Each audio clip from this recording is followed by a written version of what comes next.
안녕하세요. 교사 아카데미. 오늘은 10번째 시간 디베레아 호숫가의 베드로에 대해서 함께 보도록 합니다. 부활하신 왕께서 용서하시고 회복하시다. 오늘은 본문 좀 길어요. 첫 번째 주제입니다. 예수님은 능력과 예비하심으로 자신을 계시하십니다. 그 후에 예수께서 디베레아 호수에서 또 제자들에게 자기를 나타내셨으니 나타내신 일은 이러하니라. 시몬 베드로와 디두모라 하는 도마와 갈릴리 가나 사람 나다나엘과 세베대의 아들들과 또 다른 제자 둘이 함께 있더니 시몬 베드로가 나는 물고기 잡으러 가노라니 그들이 우리도 함께 가겠다 하고 나가서 배에 올랐으나 그날 밤에 아무것도 잡지 못하였더니 날이 새어갈 때에 예수께서 바닷가에 서셨으나 제자들이 예수이신 줄 알지 못하는지라. 예수께서 이르시되 얘들아 너에게 고기가 있느냐 대답하되 없나이다. 이르시되 그물을 배 오른편에 던지라. 그리하면 잡으리라 하시니 이에 던졌더니 물고기가 많아 그물을 들 수 없더라. 예수께서 사랑하시는 그 제자가, 여기서 그 제자는 요한입니다. 베드로에게 이르되 주님이시라 하니 시몬 베드로가 벗고 있다가 주님이라 하는 말을 듣고 겉옷을 두른 후에 바다로 뛰어내리더라. 다른 제자들은 육지에서 거리가 불과 한 50칸쯤 되므로 작은 배를 타고 물고기 든 그물을 끌고 와서 육지에 올라보니 숯불이 있는데 그 위에 생선이 놓여있고 떡도 있더라. 예수께서 이르시되 지금 잡은 생선을 좀 가져오라 하시니 시몬 베드로가 올라가서 그물을 육지에 끌어올리니 가득히 찬 큰 물고기가 153마리라. 이같이 많으나 그물이 찢어지지 아니하였더라. 예수께서 이르시되 와서 조반을 먹으라 하시니 제자들이 주님이신 줄을 아는 고로 당신이 누구냐 감히 묻는 자가 없더라. 예수께서 가셔서 떡을 가져다가 그들에게 주시고 생선도 그와 같이 하시니라. 이것은 예수께서 죽은 자 가운데서 살아나신 후에 세 번째로 제자들에게 나타나신 것이라. 두 번째 주제입니다. 예수님은 회개한 이들을 다시 인정해 주시고 재위임해 주십니다. 그들이 조반 먹은 후에 예수께서 시몬 베드로에게 이르시되 요한의 아들 시몬아 내가 이 사람들보다 나를 더 사랑하느냐 하시니 이르되 주님 그러하나이다. 내가 주님을 사랑하는 줄 주님께서 아시나이다. 이르시되 내 어린 양을 먹이라 하시고 또 두 번째 이르시되 요한의 아들 시몬아 내가 나를 사랑하느냐 하시니 이르되 주님 그러하나이다. 내가 주님을 사랑하는 줄 주님께서 아시나이다. 이르시되 내 양을 치라 하시고 세 번째 이르시되 요한의 아들 시몬아 내가 나를 사랑하느냐 하시니 주께서 세 번째 내가 나를 사랑하느냐 하심으로 베드로가 근심하여 이르되 주님 모든 것을 아시오매 내가 주님을 사랑하는 줄을 주님께서 아시나이다. 예수께서 이르시되 내 양을 먹이라. 내가 진실로 진실로 내게 이르노니 내가 젊어서는 스스로 띠뛰고 원하는 곳으로 다녔거니와 늙어서는 내 팔을 벌리리니 남이 내게 띠뛰고 원하지 아니한 곳으로 데려가리라. 이 말씀을 하시면 베드로가 어떠한 죽음으로 하나님께 영광을 돌릴 것을 가리키심이라. 이 말씀을 하시고 베드로에게 이르시되 나를 따르라 하시니라. 자, 마지막 세 번째 주제죠. 예수님은 주님을 따르는 일에 다시 집중하라고 하십니다. 베드로가 돌이켜 예수께서 사랑하시는 그 제자 요한이라고 했죠. 따르는 것을 보니 그는 만찬석에서 예수의 품에 의지하여 주님을 파는 자가 누구니까 묻던 자더라. 이에 베드로가 그를 보고 예수께 여짜오되 주님 이 사람은 어떻게 되겠사옵나이까. 예수께서 이르시되 내가 올 때까지 그를 머물게 하고자 할지라도 내게 무슨 상관이냐. 너는 나를 따르라 하시더라. 이 말씀이 형제들에게 나가서 그 제자는 죽지 아니하겠다 하였으나 예수의 말씀은 그가 죽지 않겠다 하신 것이 아니라 내가 올 때까지 그를 머물게 하고자 할지라도 내게 무슨 상관이냐 하신 것이러라. 본문이 상당히 길었죠. 정리합니다. 첫 번째, 갈릴리로 되돌아간 제자의 모습은 여인들을 통해 전해진 주님의 메시지로 볼 수 있고 주님의 최후에서 실망스러운 모습을 보인 스스로의 자책으로도 볼 수 있습니다.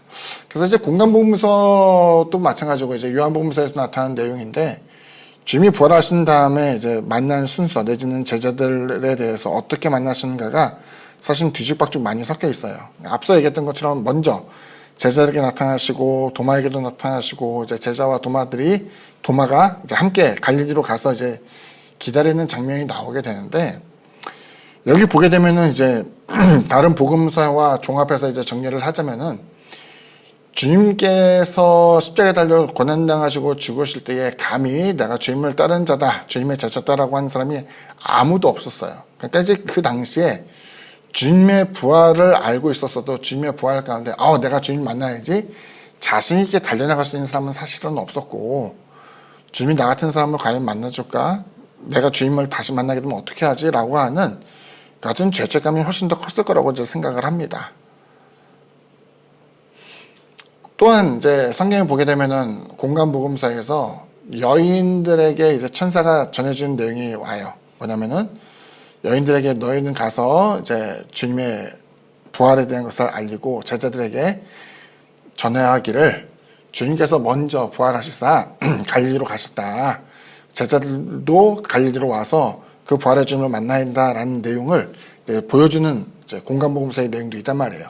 그러니까 이것을 종합해 보면은 주님께서 갈릴리에 가서 나를 만나라라고 하는 지시의 내용도 첫 번째고, 또 다른 하나는 주님의 부활을 통해서 제자들이 이제 먼저 길을 떠나면서 이제 갈릴리에서 모여 있는 것은 생업을 위해서 모이는 것도 있겠지만은 부활의 주님을 참아볼 면목이 없는 거죠. 왜? 주님을 부인한 사람이기도 하고 주님의 고난에 외면하고 도망간 사람이기도 하기 때문에, 사실 베드로가 비난받을 요소는 더욱더 많겠지만 마찬가지 다른 제자들도 감히 나는 주님의 제자요 주님의 고난을 함께 받겠소로 하는 사람들이 없었기 때문에 그들 스스로도 서로 계면쩍게 누구를 비난할 수 있는 처지가 아니었던 것을 우리가 생각해 볼 수 있죠. 두 번째 내용입니다. 이제 갈릴리 지역의 이제 디베랴 광야, 거기에서 이제 호숫가에서 고기를 잡는 것 같은 장면인데, 이것은 주님이 첫 번째 베드로와 야고보, 요한을 만났을 때의 장면과 대단히 흡사해요. 우리가 잘 아는 것처럼 베드로 장모의 열병을 고쳤음에도 불구하고 갈릴리 호숫가에서 주님이 말씀을 전할 때에 그 베드로는 그 먼 발치에서 주님이 말씀을 전하시는 것을 보면서도 그곳에 가지 않았어요. 고기를 잡아야만 했죠. 여러 가지 이유는 있겠지만 아무튼 주님의 말씀을 강요하는 그 당시에 베드로는 그 자리에 없었어요. 하지만 밤이 맞도록 고기를 잡지 못한 그 베드로에게 주님께서 깊은 데 가서 그물을 던질 것을 이야기했던 것처럼, 여기 보면 배 우편에 그물을 던져라 라고 하시면서 그 그물을 내릴 때에 153마리, 우리가 사용하고 있는 모나미 볼펜 숫자 써있는 게 이것에 대해서 기인된 거예요. 153이라는 그 같은 물고기 숫자만큼 이것을 건지게 되었다는 것을 보여주게 되죠. 여기서 이제 우리가 생각하는 게 많아요. 교재에서 나옵니다만은 왜 이 사람들은 밤이 맞도록 그물을 내려만 했을까?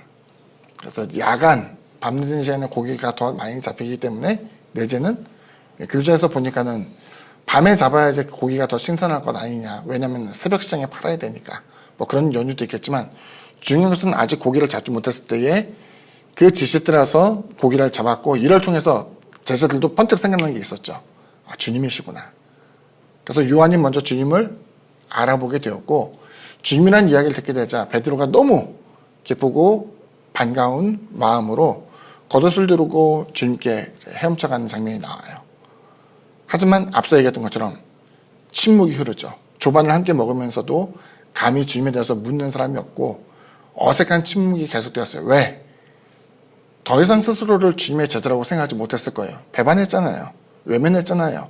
주님을 버렸잖아요. 그런데 주님께서는 뜻밖에도 베드로에게 질문을 던집니다. 다른 사람보다 나를 더 사랑하느냐? 질문이 나오죠. 헬라어로 보게 되면은 사랑이라는 표현이 4개가 나오잖아요.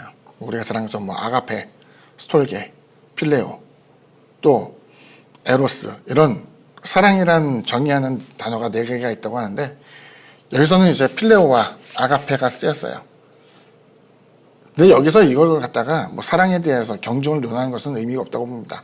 원래는 이것은 강조를 위한, 그리고 반복을 피하기 위해서 서로 사용된 것으로 보는 것이 타당해요. 문제는 주님께서 나를 사랑하냐라는 그 조건을 가지고 계속해서 내 양을 치라, 내 양을 먹이라는 장면이 나와요.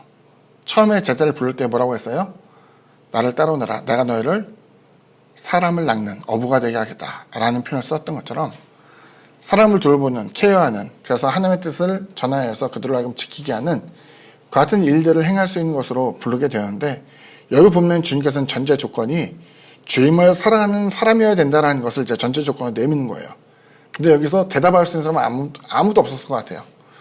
질문은 베드로에게 집중되었고, 베드로는 그 질문에 대해서 선뜻 대답하기 힘듭니다. 왜? 새벽다고 울리기 전에 3번 부인한 게 자기 자신이기 때문에. 설령 자기가 그렇게 대답한다 할지라도 또다시 주님의 입술에서 너는 여전히 나를 배반할 거야 라는 한마디가 된다고 한다면은 그의 마음은 녹아내릴 수밖에 없었겠죠. 감히 자신있게 대답하지 못하지만은 자기가 주님을 사랑한다는 그 사실만큼은 변함없기 때문에 주님께서는 제 마음속을 알지 않습니까? 라는 표현으로 그것을 대신하게 됩니다. 자신만만한 대답은 할 수가 없었겠죠. 세 번째 내용을 보면은 주님은 베드로를 다시 재위임하셨어요. 재위임한 동시에 다른 제자들에게도 이것은 똑같이 되풀이된 거라고 생각이 됩니다. 여기서 보면 제자에 대한 각각에 대한 표현은 없어요. 각각에 대한 표현은 없지만은 베드로가 주님에 대해서 저주하고 맹세했던 그 내용을 되짚어 본다고 한다면 다른 제자들 역시 그 같은 자책, 죄책감 혹은 주님을 버렸다고 하는 그 같은 상실감 가운데 있는, 그래서 자기 자신에 대한 자존감이 다 떨어진 상태에서 주님의 그와 같은 베드로의 지혜를 회복해 주는 사건을 통해서 다른 제자들도 나 역시도 주님을 따르는, 사랑하는, 그래서 주님의 양떼를 돌보는 사람이 될 수 있다는 생각을 하게 되었겠죠. 그때에 베드로의 눈에 누군가가 띄었어요. 뭐냐면은 주님을 사랑하는 제자, 주님이 사랑하는 제자, 즉 요한에 대한 내용이었습니다. 요한은 특별한 사람이에요. 우리가 생각하는 요한 그러면 굉장히 부드러운 이미지지만 성경에서 이제 요한에 대한 보안하게 천둥의 사람이 천둥이 될 게 뭐가 있겠어요. 그러니까 목소리가 굉장히 크고 우렁찼다 뭐 이렇게 생각할 수 있어요. 성격도 급했을 것이고. 그런데 이제 그 사람에 대해서 주님께서 특별하게 얘기하신 것은 십자가에 달려 죽으실 때에 주님의 모친을 돌볼 사명을 요한에게 주었던 것을 기억하게 돼요. 그래서 베드로 입장에서는 주님이 하셨던 몇 가지의 말이 있었어요. 뭐냐면 내가 젊어서는 띠를 띠고 네가 원하는 대로 다녔지만 나중에 두 팔을 벌린다.